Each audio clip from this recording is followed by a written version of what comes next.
Hey, everybody. Welcome to Love and Reload, the voice of the relocation industry. I am your host, Ben Cross, and I'm so blessed and honored to be here today with John Burrows, the president of the DeWitt Companies. John, how are you doing today? I'm doing great. How are you, Ben? Blessed and honored as usual, and super excited to have you on because it's not every day I get to talk smack to one of my fellow fantasy football players face to face here. So I know you thought this was going to be a professional show above board, but let's be honest. My team is 0-2 right now. I got nothing to say. I got to win this week. You got a dub? Yeah, not me. I'm 0-2. Yeah. I'm like the Titans or the Raiders. Hey, everybody, hit that like button. Get in the comments. We're going to be talking about the Global Household Goods contract. We're going to be talking about IAM. We've got a conference coming up. We're going to talk about the history of IAM and the Household Goods Forwarders Association of America. We're going to be talking about, the rich history of DeWitt and what does DeWitt Companies do? Is it a hardware store? We're going to get to the bottom of this. We're going to talk about shipping household goods and other stuff around the Pacific because DeWitt has, spoiler alert, locations throughout the Pacific. So looking forward to that. Let us know who you are, where you are. Get in the comments. Give your company a shout out. I just got back from the West Coast. I was in San Francisco for the truck pull, the Move for Hunger San Francisco truck pull. John, it was killer. Where in the world are you based? I am in San Diego, California. It's not too bad down here. We enjoy our weather and enjoy the sunshine and all the other good things that comes with it.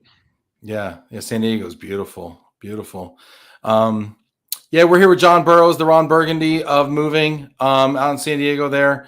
Charles White, Chuck, who is on top of that fantasy football league? Does anybody have a standings update for us? Super producer Stacy? John, do you know the answer to this? I do not know the answer. I just know where I'm at, which is not on the bottom. That's my only goal, to not be in last place. So what we're talking about, and I promise we're not going to talk, I promise our European friends and our Asian friends out there, we're not going to talk about American football or fantasy American football for the whole show. I promise you. But John, what is the penalty for being in last place of this league, which I currently sit in right now?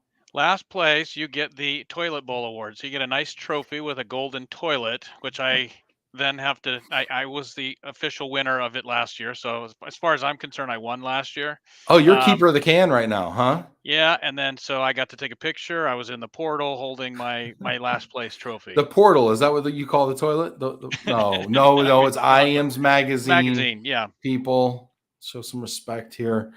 So you might be shipping that golden toilet to me. We'll get you a new one. It's a permanent life award. You don't lose it. That'd be lovely. Yes, please have that credited.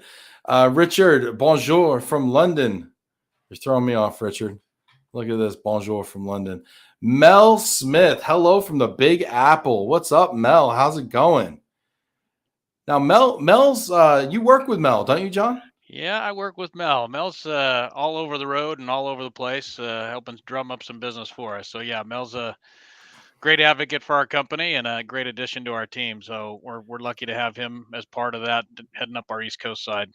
Mel is incredible. Mel was I think you can catch Mel in season 1 of Love and Relo if you want to go back, and it's in syndication. Check it out. Chuck White, it's not you. Yeah, maybe I think Chuck White. Yes, it is. It's me, Chuck White. Look at that.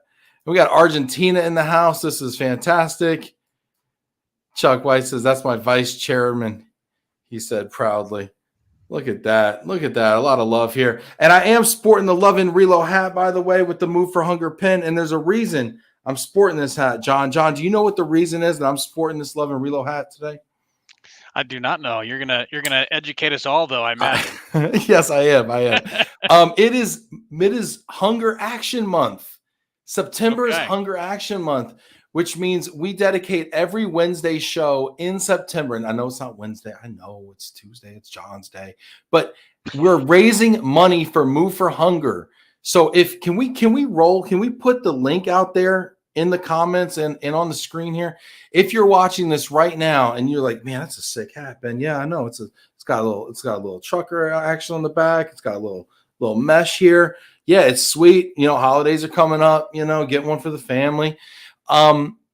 $50. Go to moveforhunger.org/LOVE+RELO 2022. 100% of proceeds, 100%. I don't keep a little bit. All of it goes to Move for Hunger to fight food insecurity in this country. So please do donate to that. You get involved with charities, don't you, John? We do, and you were talking about the fantasy football, but I think we missed the opportunity to say what that's all about. I mean, that again is for raising funds for the Scholarship Foundation, and so that's part of a charity event. So while we're having fun enjoying our weeks of football that we have and this short-lived, it's also an opportunity to raise some funds for that. So it's fun to see all the creative ways that we're doing things, and just like you're doing with the hat, not just saying, hey, give me some money.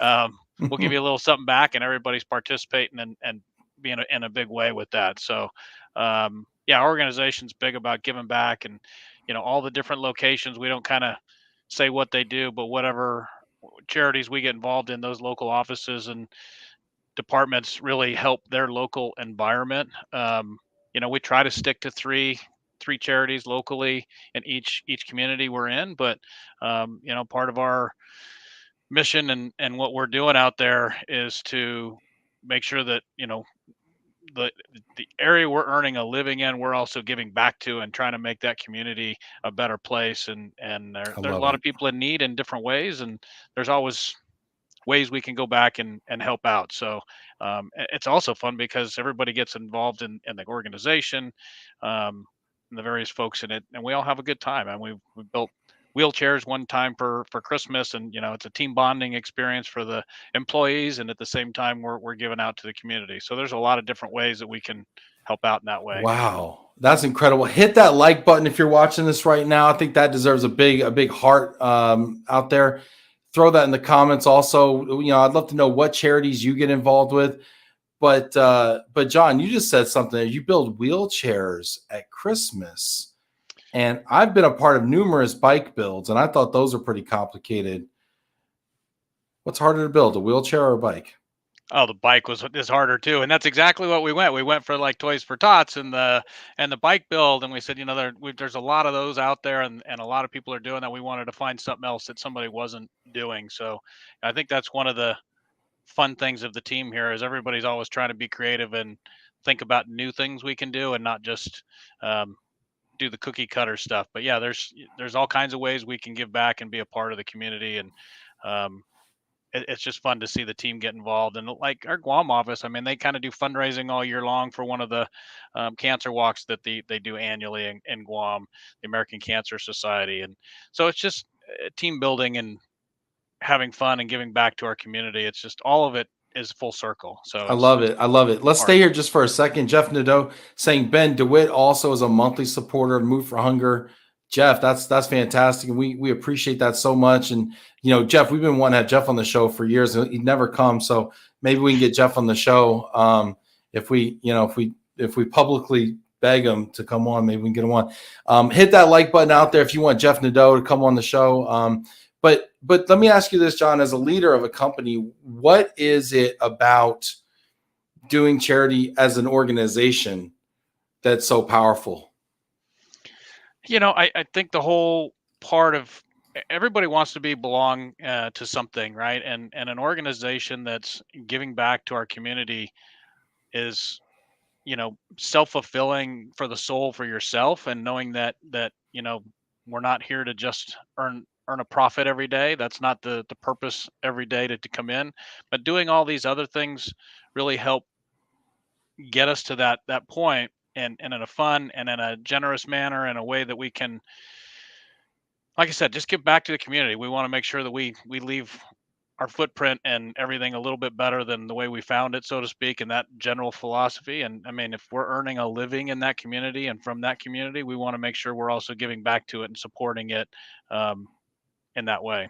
Yeah, and I think that's what sustainability is all about, right? Because I mean, as businesses, right, we take revenue from the community in exchange for services, but it's also about making sure that community is healthy. And so it's continuing to support it. That's awesome. Let's see, we got people checking in here. Get in the comments. I want to know who you are, where you are. Do you support a charity out there? I want to know. We got Susan Marie Sese here from Sierra Leone, West Africa, Save the Young Girls Foundation. That's another thing that we supported here on Love and Relo. So they've actually built a shelter, an orphanage for young girls out there, which is fantastic. Shout out to Jamie Massler, which spearheaded. He spearheaded this. She wants to know we're talking about soccer, football. We're talking about football, American football. I apologize. I know we should have a rule that I can't talk about football on the show. It's bad, especially with my Cowboys right now. Larry Kruger, hello from Canada. We got Canada in the house. We got Sierra Leone in the house. We've got Argentina in the house. Look at this. We got Washington, D.C. This is fantastic. Dano McCoy checking in, saying, hey, John. Get Dano in the house. Love Dano. Lynn checking in from San Francisco. Lynn, I was just out in your neck of the woods here. We've got India here. Radhika from India. That's a late night, Radhika. Thank you for staying up. This is great. You got people telling Jamie to go swim. That's funny. Emily Kozabowski, it's great to see you there. Look, Chuck was just up in Chuck, weren't you just up in Canada, buddy? Look at that. Jana checking in from Brazil. I don't know how many countries that is, but we're representing here. This is fantastic. Danny from New Jersey in the house. Jeff saying, I know better not to be on a live show. Jeff, you got to get clearance from HR before you come on here. Get some talking points. Get a little delay, tape delay. Tape delay, 30, maybe a 60-second tape delay. No, but so talking about all these countries that we're in, tell people a little bit about the DeWitt Companies and what y'all do. Yeah, and you kind of started off in the charity side of things, and we talk about giving back to our communities. But as everybody knows, there's been a big storm in Puerto Rico, right? And there's a lot of need that's going to be happening there. And we talked about Mel Smith, and one of the things he looks at is a lot of these NGO, non-government organizations that are out there to provide aid and help. And IAM, talks about the international logistics network and the movers that are out there have the trucks and resources and warehouses to try and help out in these times of need. So, there is also money to be made in charity and helping other organizations. It's not just about giving, right? There's other parts of it that our industry really can help with. But kind of going back to what you were talking about and what DeWitt does, we've been out in Guam and Hawaii and Alaska for a long time now, and doing the international side of the business. We've always liked the over the water aspect of it, and I know going to Hawaii, it is part of the United States. It's not technically another country, and neither is Guam or Alaska, but we've liked that aspect of the business, of the international aspect. We don't get too much involved with over the road. We have a few trucks that run over the road from our Alaska division, but we kind of use that mostly for servicing that location. But we like the U.S. laws, the U.S. aspect of the international aspect of it, and that's kind of where it got its start. And then today, between doing the NGO work and Department of State and corporate moves and other stuff of that nature, we're moving people internationally to 100+ countries a year, and Wow. thousands and thousands of moves. So it's been a good journey from when I started a little over 30 years ago. Wow, that's really cool. That's really awesome. We got people checking in here. Terry Head. Hey. Love you, Terry. Says we support Move for Hunger and the AFW Alan Wolstetter Scholarship Fund through IAM. Awesome, Terry. Thank you so much for that. Maury Stevens, looking forward to seeing you, Maury, at IAM. Very cool. So I got to tell you, when I first met DeWitt, I think my first exposure to DeWitt, or at least the first memory, was in San Diego.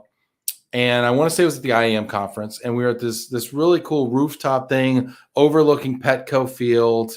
Yeah. It was a vibe. I mean, it was cool, And there's a couple companies right within the DeWitt Companies. You want to just kind of shout out maybe the companies that are within your So DeWitt Guam obviously works in the Guam region, but there's Saipan and Tinian and Rota, Yap. I mean the whole Micronesia islands that are out there. So we're primarily based in Guam, but service a lot of the other islands out there in the Pacific Rim islands that are out there. Royal Hawaiian Movers, which is in Oahu, but also on 3 other islands at 4 locations. So the Big Island, we're both in Hilo and Kona. So 5 locations in Hawaii, and then our Anchorage office servicing all of Alaska, but again based in Anchorage. And then we also have approved which is our freight division out in the City of Industry, the Long Beach port area, where we do full containers, less than container load of general freight and commodity oriented stuff that goes to the islands, Guam, Hawaii, Alaska, where we then deconsolidate it and deliver to local businesses, but all freight oriented stuff. And then that also goes in the reverse direction. So we've got return freight of whether it's auto parts or some other type of thing. There are things that don't stay there that have value that need to come back, even pallets for that region. I mean, you get a lot of imports to the islands and not much export. So, but there is a need to get that stuff off the island too. Would you call that like reverse logistics? In some respects, yeah. We just call it eastbound, westbound, but yeah, it is a little bit of reverse logistics. It's a part of the whole cycle. So when I hear these locations, I hear Hawaii, Guam, Alaska. To me, in my brain, right? I'm like, because I'm from like domestic mover land, right? And I'm like, oh, Cincinnati, Detroit, Indianapolis, that makes sense, right? And these locations are so far flung, but strategically, help us understand, why those locations and how did that come to be? So, I just kind of go back to the fact that Richard DeWitt, my father, and Woody, my grandfather, that started, well, actually it was his father before him. So how long ago, when was DeWitt founded? So we don't technically know the answer to that, but from family folklore, let's call it, that Robert DeWitt came to California in 1927 with his family. He had a truck. That was what the family had, and they would go up to the local train station and hold a sign up for Eagle Rock or Pasadena area and help people move their steamers. And if you moved across the country on a train way back in the day, you had a trunk. You maybe brought a chair or a family table. You need a DA, right? You need a destination agent. So yeah, they would do that. Unfortunately, Robert passed away when Woody was a young man, but he had a couple older brothers. So the older brothers took the family business, which was the truck, and continued that work. And the fun stories are, and we can't get in trouble anymore for these things, but back in then, I think when Woody was about 12, as the stories go, he would get up at 4 or 5 in the morning, fold papers, get them all set up, and he would take the truck out by himself and throw papers out the window, bring it back to the house where his brothers would then take it and he would go off to school.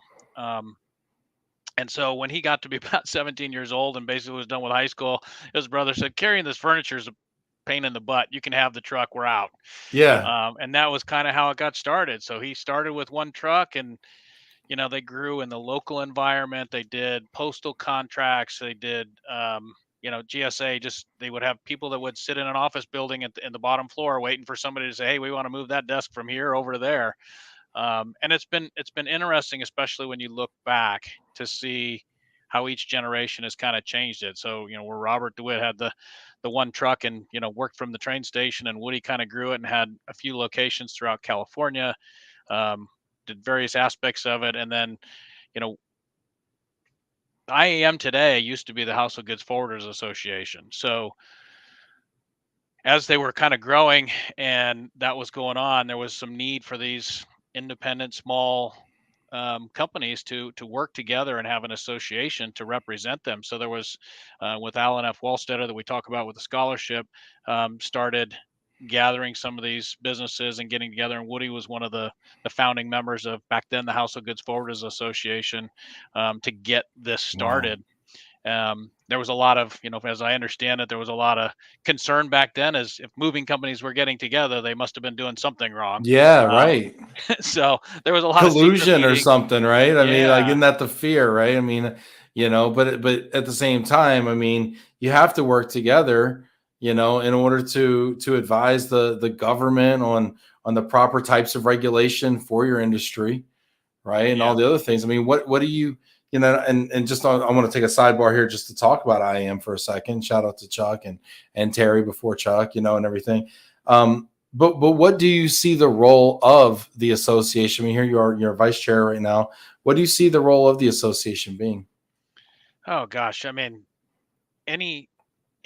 company that's out there. I think there's this misnomer that, there's one company that runs everything. It's not. It's all a bunch of, family businesses and businesses. And yeah, maybe they got multi locations, but not enough that you're going to have your own advocates on the hill, or any of these other time and energy efforts that are needed to be supported from our industry. So IAM serves a vital role to the industry as a whole, U.S. politically and all that, whether it's FMCSA regulations and DOT and government regulations to corporate side of things. I know the association's made a big effort to really help in that area as well, which we've seen tremendous growth in the people that don't do the DoD work, and how they can be supported in that role. But yeah, the association just does so much, whether it's cooperative standards throughout the different associations. So there are multiple associations, and IAM collaborates with all of them to continue to try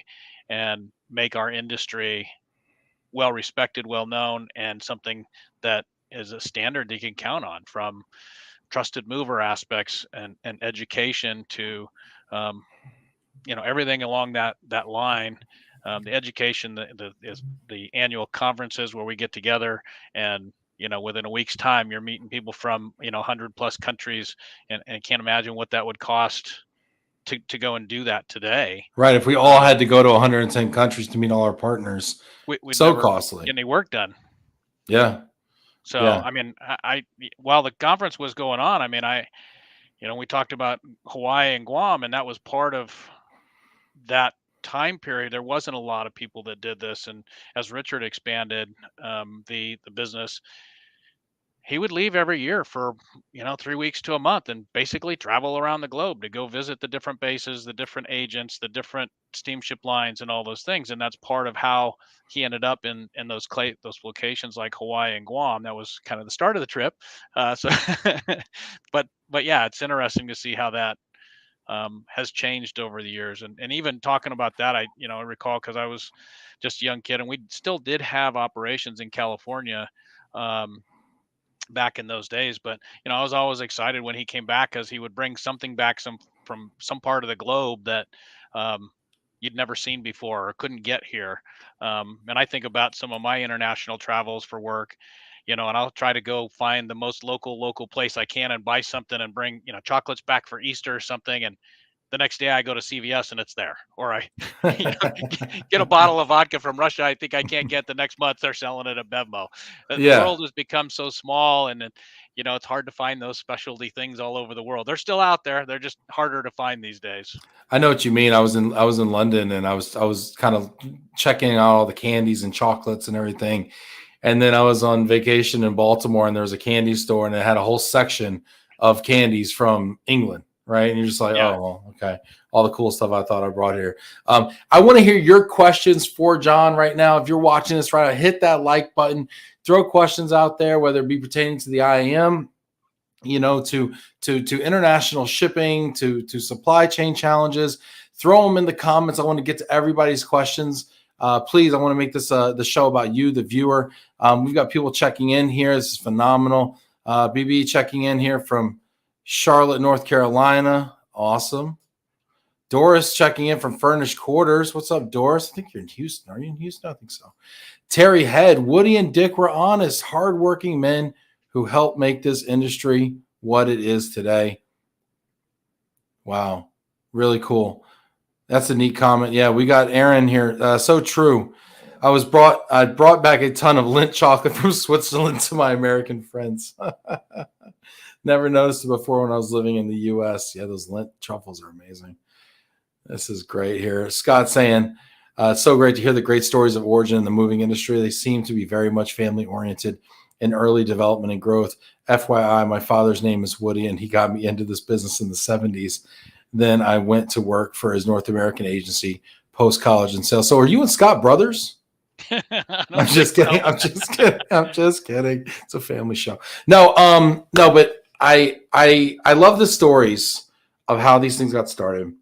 And it just starts with a guy in a truck, and on the one hand, we have these beautiful stories of generations of moving from, ice to furniture to real deal moving, and now into like logistics, which is kind of the newest generation, the hot thing now. But a lot of companies don't make it 95 plus years. What do you think is the difference between those companies that make it 100 years in this business and those that can't make it maybe past the second generation of ownership?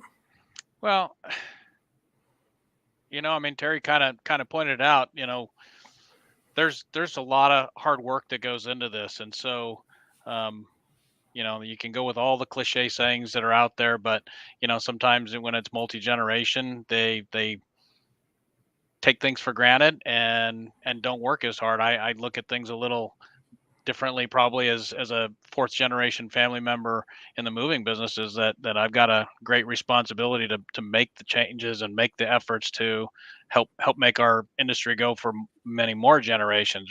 And so, there's a lot of hard work that goes into it. It's not, I want to say it's not all fun and games, because I have a lot of fun doing it, but Yeah, no, totally. But I also agree with the thought that what got you here won't get you there, right? If we did the same things they were doing in the 70s, we wouldn't be around for the 2030, right? And we see a lot of moving companies not making those changes. What are some of those changes and things that maybe you've done and thought about and kind of course, I don't want to say course correct, but pivots and things that you've made along the way to modernize and stay relevant here 100 years later? Yeah. Are you still hanging out in the basement of GSA buildings with a sign like, "Hey, can I move a couch for you? Can I get that file cabinet for you?" No, it's fun. I after college, I had a couple of jobs here and there, and Richard, when I was a kid, from 5 years old to probably 15, I would spend the summers going to the truck yards and sweeping warehouses, and I never understood why the guys that worked in the warehouse knew my dad owned the business, but they would show me how to get in the OS rack to take a nap if I wanted to, and all of that. But I'd done that, went to college, and afterwards I was doing some different stuff, and he needed some help. So, he asked me if myself and a friend would go out to Guam, which I, even though he'd been doing work there for 10 years, I barely knew where I was. I was, doing college and all the other stuff. And so my good friend from junior high that I'd known since I was 15, he and I, within about 2 months, kind of finished up what we needed to wrap up and moved out to Guam. But when I look at where we were back then, and while it was very successful, we did 100% DoD work. We did a little bit of freight into Guam, that was only been going on for a year or two at the time. And within a year or two, Eric and I kind of got our bearings straight and knew what we were looking at. And then we started looking at the commercial and COD type customers. And, maybe the first year it only started off with a move a month, and then it was 2 moves a month, right? And before we knew it, we were doing 3 or 4 or 5 moves a week. And by that time, things started hitting the P&L. And Richards goes, "I don't know what you guys are doing out there, but I like it." But I like it. Yeah. No, So, that's awesome. You pivoted, right? You were doing like 100% government work. yeah. And then you started tinkering. And I heard Captain Sully Sullenberger say this once, actually, at an Atlas conference. And he said, innovation is changing before someone makes you change. And I think at that juncture you're talking about, you had a successful family business, but somehow still found the urgency and the impetus to go out and say, "Hey, I'm going to add some new value here before the DoD thing goes away. We're just going to go out there and start doing some new stuff." And I think that's really awesome. And I think it's a great segue into kind of where we are today, right? So now you have this thriving corporate business and freight business and all this other stuff. And now we're seeing a lot of changes in the DoD side of things. Yeah. And Lynn comes in here with questions, and these questions are great. Keep these questions coming. I'm going to get to all of them.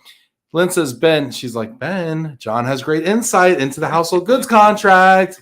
I'm sure the audience would welcome hearing." Yes, Lynn, you are right. The question everyone wants to hear: what do you think this global household goods contract, what impact is it going to have on the moving industry? Well, I think it's already had its impact. It has for the last 3 or 4 years, because people are thinking How do you about it. mean? Yeah. Well, because they know that this is changing, right? There's this change that may happen, starting 4 years ago next year, or next year or next year. And right now, the ruling should be coming out, as we're told, sometime the end of October, right before the convention. So it'll be an exciting Wow. convention to see everybody there and find out, is it going to stay the course? Are they going to rebid it? Do they, what are they going to do? The one thing I know is that we don't know, right? As soon as you think you know everything, you're in trouble. And That's that's right. one thing we don't know. But the impact to the industry, I think that, when we go back to talking about we were 100% DoD when I started 30 years ago, today, I would say we're 35% DoD. Wow. And we can control where we go and how we're doing all these other aspects of the business. But, in talking to other industry leaders and over the last 3-4 years, I mean, that's one of the benefits, I guess, of the delay, where now I need to think about, am I going to be a part of this GHC? Am I going to be a part of that award winner? And while, I'm certainly not throwing any fear out there, I think every business owner that's buying a new truck for 150 or 200 grand in the US to do domestic work is concerned where they're going to be at, and they're looking for other avenues to do their work. Or there's other ones that are saying, I need to find out where I fit in this. Now, from the DoD's perspective, they're like, we don't understand. We're going to need everybody, right? And it's like, okay, well, you need everybody, but we don't know where the pricing is going to be at. We don't know who we're going to work with. We don't know. The fear is always the unknown, right? The That's uncertainty, always sure. the fear. And whenever there's that uncertainty, people are very, very concerned, and they start looking for things that they can grab a hold of and feel more certain about, right? And have less fear. And then hopefully that all generates and everything works out. But yeah, there's a great concern as to where this whole market goes, whether it's drivers in the US or the international market and all of that stuff. So everybody's, that's the thing I worry about when there's unknown is, left to our own devices, we always imagine the worst thing possible, right? And so And yet do the same thing we've always done. We always exactly. imagine the worst outcome and yet do the same thing we've always done. And what I'm seeing right now, and I want your take on this. Tell me if I'm crazy or not. It's my favorite game to play on this, followed by underrated, overrated. Tell me if I'm crazy or not. I see a lot of people out there who are very concerned, who aren't doing much differently besides not transacting scat codes anymore. and they're just like, we're really scared, but we think we're gonna have a seat at the table, but we don't know, and we're gonna wait to find out. And I don't see a lot of companies out there actively diversifying in the way that you did many, many years ago. Maybe they think it's too little too late. Maybe they're already pot committed on DoD moves. But I mean, do you think that companies are out there actively diversifying in the way and with the urgency that they should be? I think a lot of them are. I think that, Chuck and the association do a great job of telling Transcom that, and I think they just kind of say, yeah, sure. But yeah, there's been a lot of that. Now, on the flip side, one of the things that I think people think I'm a little bit crazy about, you talk about is if you're crazy, I kind of like when things get a little ruffled and things are uncertain and there's drastic change, right? If everything's status quo and every Yes. day, not only is it a little bit boring, but not much really happens. When there's drastic changes like this, the people that are willing to go back and do the hard work, as we talked about, will find the opportunities. Every time Yes. there's change, there is opportunities. There is Yes. a room for improvement. So, I can kind of talk out of both sides of my mouth. Yeah, it's scary No, out but I there, but love it. there's a lot of opportunity that's going to be there. The people that want to be a part of this. I grew up with one saying, which is, if you think you can or you think you can't, you're right. Either way, Right. you're And right. That's right. if you think you can't do it, you just quit, and you're right. But those that want to find a way will find a way every time. Yeah. I love it. I think change, you're right. Change brings so much opportunity. And it also gets rid of people and companies and competitors that weren't really all in, and they're kind of like, just hanging on, whatever. And I think that kind of that prunes the industry a little bit for new growth and really creates opportunities for other folks who are like, hey, we're all in, we're buying trucks, we're full steam ahead. We've got a functioning business model that we feel is sustainable, and we're going to come in and lend our capacity and what we know. This is great. I love hearing about it. Put your comments in there. I want to know what you think. If you're watching this right now, what do you think about the GHC contract? What do you think about the impact to the industry? What is your business doing, if anything, to pivot and to kind of prepare yourself? I really want to know that. Put it in the comments. George is saying love hearing the history of the industry. Yes, we got people in Wilmington, North Carolina, checking in from the furnished housing companies. Janet Turner, what's up, Janet? Great friend of the show, first super producer ever. Janet's got her star on the Love and Relo Walk of Fame here. That's great. Yes, Chuck's coming in. This is great. Can you define the acronym for some of us who are uninformed and ignorant out there?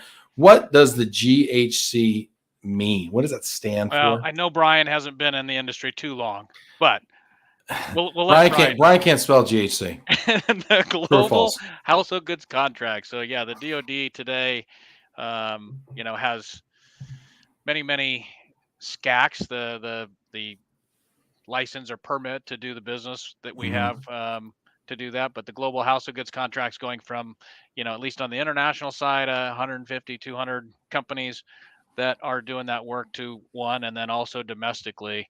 And and the industry's evolved even in that arena. You talk about pivots and change. There wasn't move managers not too long ago, right? But that's all changed. The rules change, and we all complain and gripe about it, and then those that want to innovate find a new way to work around the system that they have. So it'll continue to evolve and change, and it'll be certainly something that'll come out of this that I'm sure we haven't even thought of just yet. That will be interesting to see how things play out. Yeah, it will be. Tim, are you saying Brian is uninformed? No, I just think GHGC would have been a better acronym to choose.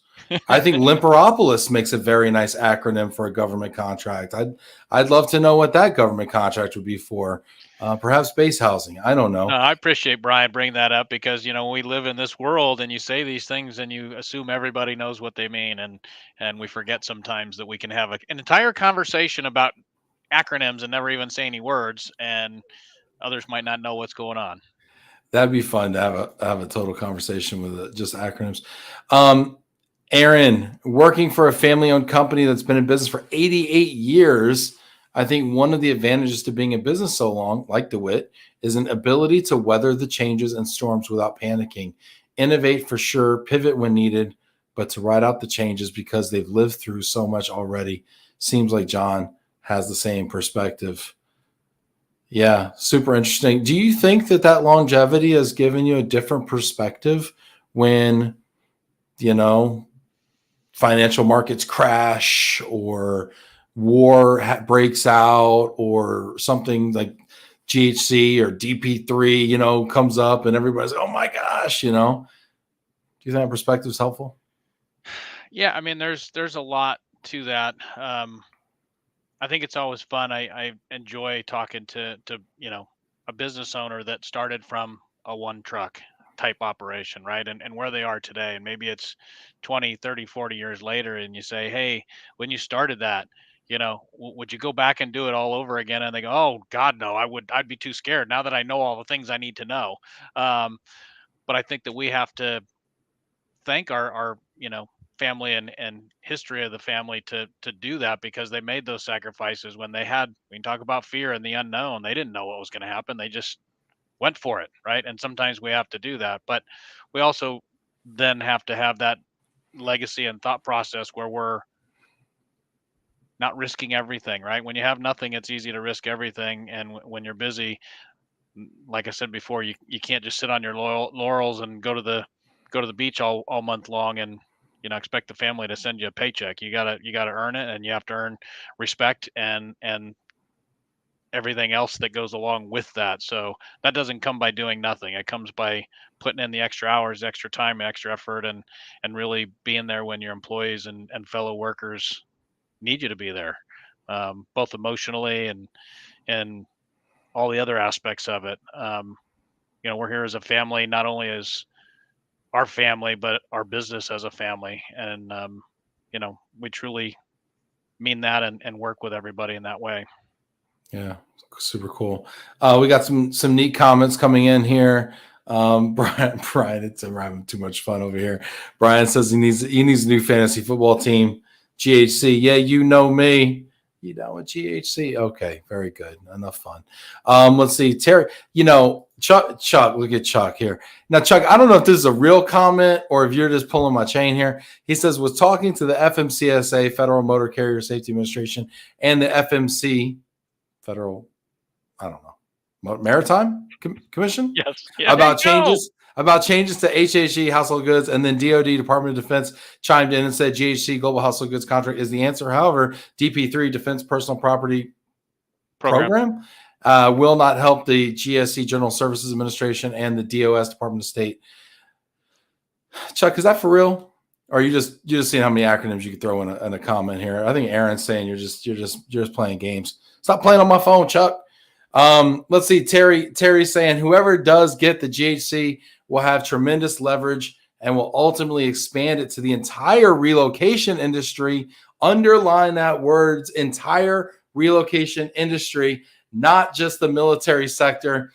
What Terry is saying is something that very few people have said publicly out loud. Terry's got a lot of advantages. He's been around a long time, and he doesn't really can't touch Terry. I mean, Terry's like, hey, I got out good, man. I'm good here. But what he's saying is super interesting. What do you think about this, John? Is this a not only winner take all proposition in the DoD, possibly the GSA, but maybe even corporate America? I mean, the DoD is, what is it, 25% of the relocations that happen worldwide. So it's a massive amount of moving that's going on. So to wrap our heads around what you just said, the United States military moves 20 to 25% of all moves throughout the entire globe. That's right.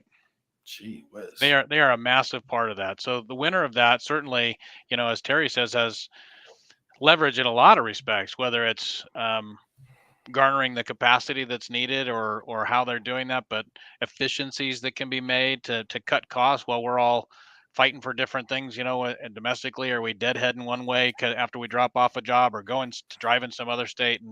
And hopefully that will eliminate a lot of that. So while rates may come down a little bit, potentially, who knows, there also could be, efficiencies that would make it not economically a problem, right? So we'll have to see how all that plays out. But I think there's people that are not in the DoD business. I mean, a large portion of the IAM people that come to those meetings, that they don't do any DoD or GSA or any of that part. So hopefully they can find new people to become part of that industry. The question goes back to that self-fear issue of an independent local shop, and if they're afraid they're not going to be used later or some other issue, where do they stand, right? And that's hopefully this starts to unfold and people start having less uncertainty and fears in their own head, because I think that's mostly where it lives. To Terry's point, they need everybody that's out there. They need everybody in the industry. The DoD says it too. We need everybody, right? Everybody's got to be a part of this. Don't worry. They need everybody, right? Every guy out there who has a clean record and can drive a truck and pee in a cup is going to have the ability to move household goods in the future. Fine, I get that. But you're going to have this middle person, this middle entity here, who is going the GHC winner, who is going to be able to direct how much those people get and who gets it and the terms, right? Somebody once told me, and Tim Quirk back in the day, maybe Tim Quirk told me, he who holds the gold makes the rules, right? And I think that the person holding the gold here, the company, the entity, is going to be making all the rules, right? And the rules have been working pretty well, as much as we like to get all frothy at our hot washes, the rules have been working pretty well for industry lately, and things are happening, and debatably well for service members, although a lot of people like to talk about the record high satisfaction scores that we've been seeing over the last few years. And to have that amount of leverage and to control 20 to 25% of the moves worldwide just on the military side. And basically everybody have to get in line with your comp schedule and operationally in your standards. And then to turn around and then apply that same force and control, especially when you just looked at the company that won this so far, which I guess we're going to find out in 1 month from now if it stays that way, also just merged with one of the largest relocation management companies in the world.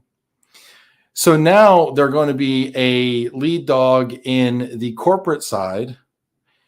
And I think this plays, I think this is the way it plays out. I think this becomes a winner takes most of the moves, military and then corporately. And if anybody's played the game Monopoly, the board game, that is not the government term, then what happens to consumer? That probably falls in line too.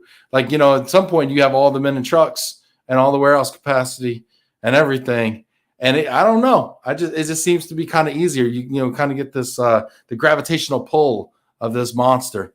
No, not a monster. That might be a mischaracterization. Gravitational pull of this large multinational organization starts to suck everything into its vortex. Yeah. I mean, the hard part with this business, it's kind of the opposite as I try to tell people that are not in our industry. It's kind of the opposite of the retail industry, right? We've got our summer months where it's just an all on, everybody, all hands on deck, and more than we can possibly move. And so when you talk about corporate or DOD and the COD, the non-government organizations, all of these folks, the majority of them want to move in the summer, right? Kids are out of school or for whatever reason, it all seems to flow in those times. And so with these different contracts and guaranteed pickups and whatever capacity issues are out there, something has to take a back seat every summer. The industry can't quadruple its size for 2 or 3 months out of the year generally, Right. And produce the same quality that you do year round. And at the same time, you're scratching for any kind of business you can in the winter. So Right. I think that's one of the things for the moving industry, especially the warehouses and trucks and men, is trying to find that balance of other work during the winter months and trying to keep employees with year-round work. That's always going to be a challenge. That unless they start changing when school years ends in every state or something, it's always going to be a problem. It's no different than the universities that check out and they're like, everybody needs to be out in 2 days, right? Well, that'll be Hard. super interesting, right? I mean, what happens when you have one winter and you can't get a pickup in June or July? What do? You short fuse it? Is that going to make any difference? Yeah, it's the same people. It's the same people, Larry Kruger saying BGRS handles all of the government relocations in Canada right now. Not near the numbers, but it is one of their largest accounts. Interesting. Super interesting. Chuck says, do they need international freight forwarders in the GHC? He thinks non-asset-based companies that provide lift and expertise are at risk. I guess I'd ask you, John. That's one of the things I for me and being involved in working in the industry for 30 years now, built a lot of lifelong friendships with a lot of people. But you see people that have been in the business their entire lives, and you've seen folks that maybe have stepped away for a year or two, and they always come back. They're like, I can't do without it. But there is a lot of unique individual nuances, especially in that international side to moving, that, you got people with 30 plus years experience like myself that know the ins and outs of every country and all the different things. And without that expertise, we've seen it before with some of the other programs. If they just hire somebody to go do the job, we're going to have a lot of problems, right? Because they don't know how to do it. That expertise is well warranted, well needed. And, I hope to see those folks land on their feet and be a part of all of this. And hopefully there is some international forwarding that's involved in it. But again, without knowing who wins it and what their plans are, which nobody's talking about until it's official, it's hard to know. It is going to make the IAM conference the most can't miss event in the history of me going, at least. And I've been going for probably 10 years. This might be my 10th year going IAM. And the fact that this final, what appears, what we think, Chuck, feel free to weigh in, Brian, appears to be the final declaration, the final resolutions coming out at the end of October, right before we all meet up in Atlanta, November 2nd through the 5th, which, by the way, if you haven't registered yet, please go to IAMmeetings.com, or is it IAmeetings.com? Somebody check that for me, put that in the comments. Please go there and register, because it is going to be amazing, because we will know how the dominoes have fallen by then. We should know. So please come there. There'll be a ton of RMCs there as well, who are also going to be looking for suppliers, from moving to DSPs to all sorts. We're expecting over 1,300 people, more than we even had before the pandemic. It is going to be incredible. So you have got to be there. I just talked to another RMC president today, right before I got on this call, who is coming. So, I mean, that's the level of people we're going to be having there. And look at that. Look at Brian Lamperopoulos giving shout outs. Timmy's on it. Timmy's on the stick there. If you're on LinkedIn, you can see right there, you can click on IAMmeetings.com and register now. But I mean, are you looking forward to this conference, John? What for you is going to be the number one? I have missed a couple of conferences over the last 30 years, and usually had to do with my kids being born. But those rascals, they always pop up a long time. But yeah, I'm looking forward to it. I mean, you talk about pivoting and changing. I mean, we were supposed to be in Seattle this month, and the conference center wasn't going to be open. The hotel wasn't going to be finished being built. I mean, there's still FX, and Chuck and the team there at IAM, scrambled and found a place that I think is going to be fantastic. We were down there in August and checking everything out. So it's a great location. It's going to be a perfect time of year to be down there. And I'm excited to see it. And like you said, the numbers are increasing and back to where we were in 2019 in Chicago, which was a fantastic event for everybody. And I'm really excited about seeing everybody again. It's been a long time. Went last year. The virtual was okay. Then we had the hybrid, and I'm glad we're just going all in. Show up, be back. Be present, and let's enjoy each other's time and company there. We're back. Now, we still will be doing broadcasts via LinkedIn, Facebook. So follow IAM on Facebook, follow IAM on Twitter, follow IAM on YouTube.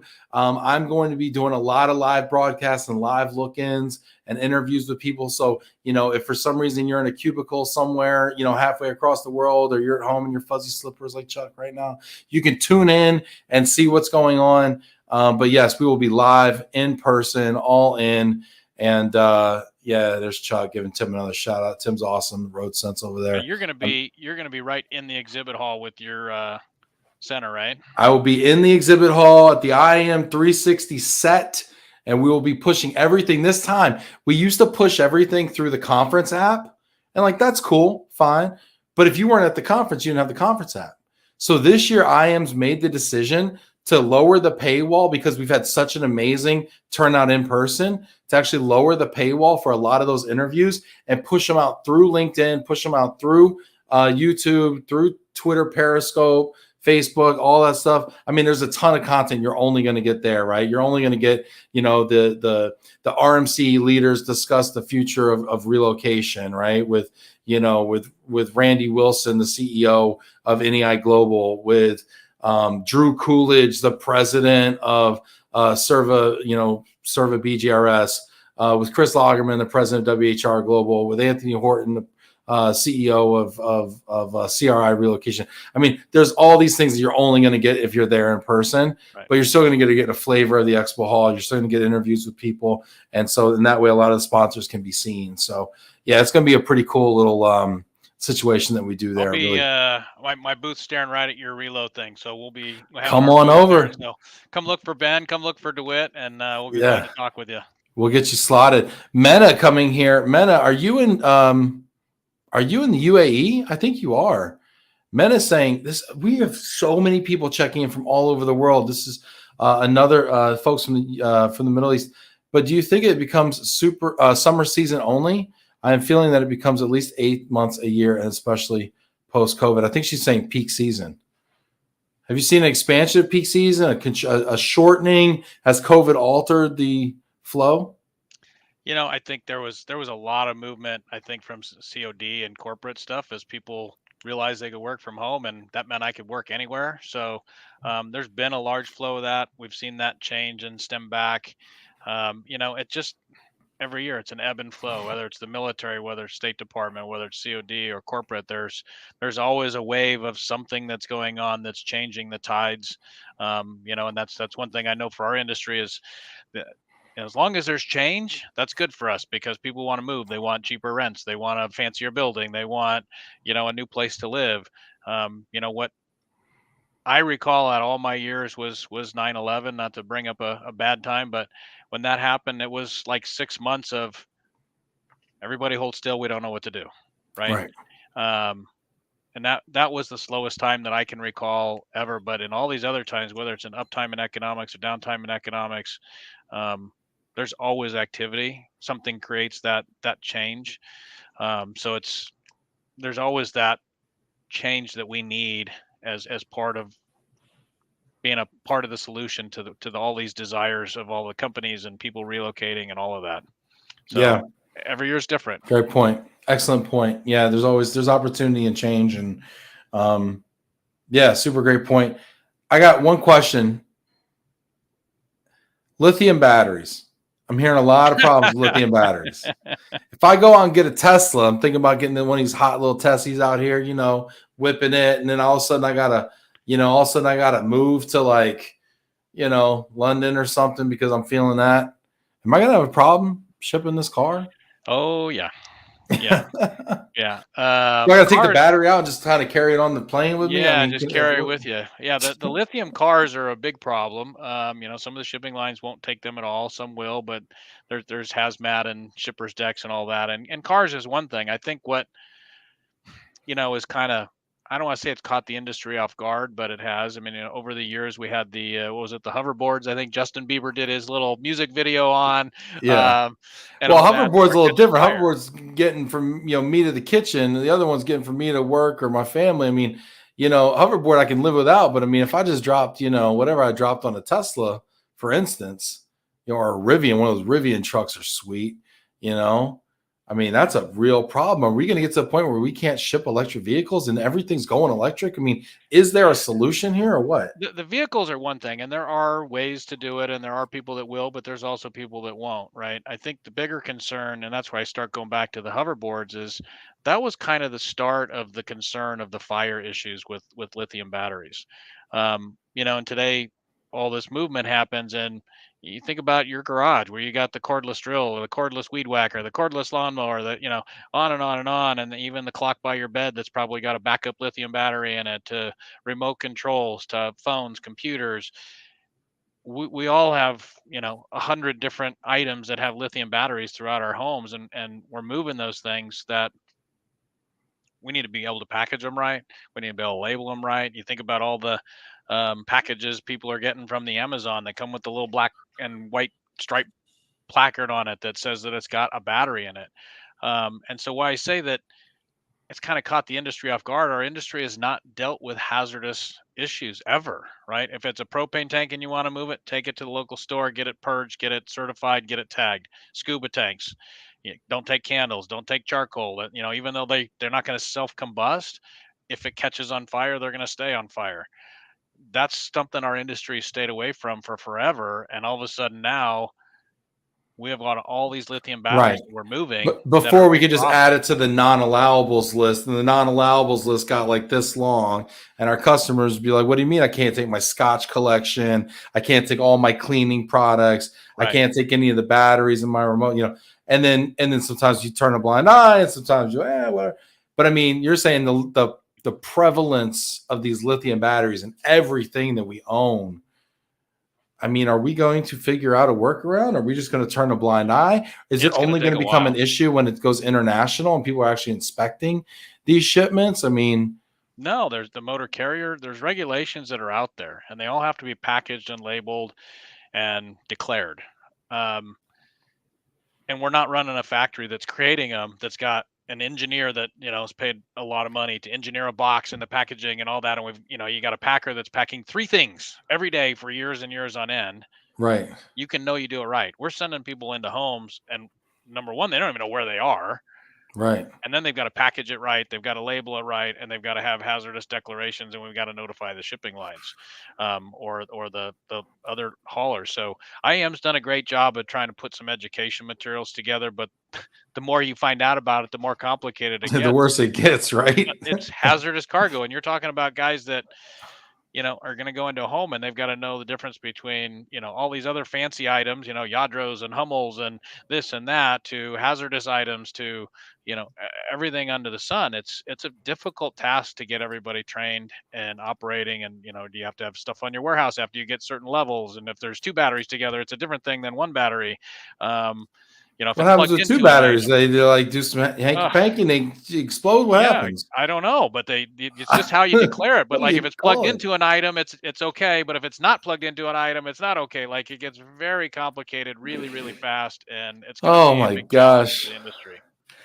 Wow, that you kind of give me palpitations here, John. To be honest with you, I better not move ever again because my whole house might explode. In fact, there goes my alarm clock. I'm getting rid of it. All right. We've only got a few seconds. Let's do a lightning round here. We've got a game we like to play called Overrated or Underrated. I'm going to give you a topic, and you're going to tell me if it is overrated or underrated, and I'm going to tell you if you're right. You ready? All right. All right, here we go.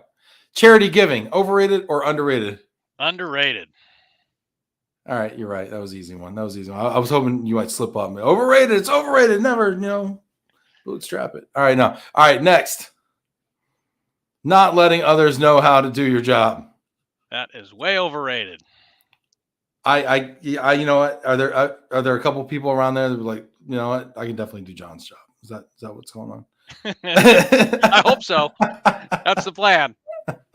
God forbid he gets too close to a lithium battery, and we need somebody else to step up and do John's job. Yeah. What do you mean by this, John? It's I just feel like everything we do, we got to teach other people how to do that. And if you're going to get job security by not letting anybody else know how to do your job, that's just not being part of the team, right? We've got to teach other people how to do that to strengthen our team to grow. Yeah. No, it makes a lot of sense. Next, always focusing on the bottom line. Overrated. Why? Because if you focus on that alone, you may end up making bad decisions, that are not good in the holistic manner. So doing things like charity, taking care of your employees, all the other things, you will end up making more money and profit by focusing on the other things that matters, your internal customers, your external customers, all of that stuff matters, that will in turn create profit. But that's an old, I would say a 1980s kind of mentality, which is it's all about the bottom line. That's not that way. Yeah, I love it. Makes a lot of sense. Next, do the right things when things go wrong. Overrated or underrated? That is underrated. So, that's the thing, when you're 3 years old and you tipped over the lamp and want to go run and hide upstairs and hope nobody's going to notice, guess what? They're going to find out. Yeah. So better to stand there and own up to it and take care of it. You got to own it. You got to own it. I love it. Sounds good. Yeah. I mean, that's what our business is all about, right? I mean, moving household goods, stuff breaks, stuff goes wrong, stuff goes, is late, things happen, right? But we got to be there. We got to own those results. So that's awesome. John, this has been a lot of fun talking to you about all this stuff, talking about history at DeWitt. I mean, amazing company. Thank you so much for being here with us and espousing our thoughts on the GHC and the value of the IAM conference. Is there a final thought you want to leave us with today, John? Just keep finding a way to pivot and change and adjust, because that's what we've got to deal with. But yeah, I'm just excited about the conference and seeing everybody again and getting past COVID. Amen. Change is constant, right? That's right. Love it. Thanks, everybody. And don't forget to tune in tomorrow because we are fundraising for Hunger Action Month. So go ahead and hit that link that was provided. It's moveforhunger.org/LOVE+RELO 2022. Your donation will get you a hat in time for the holidays. There you go. Hopefully it looks better on you than it looks on me. It's a really solid hat. Really nice hat.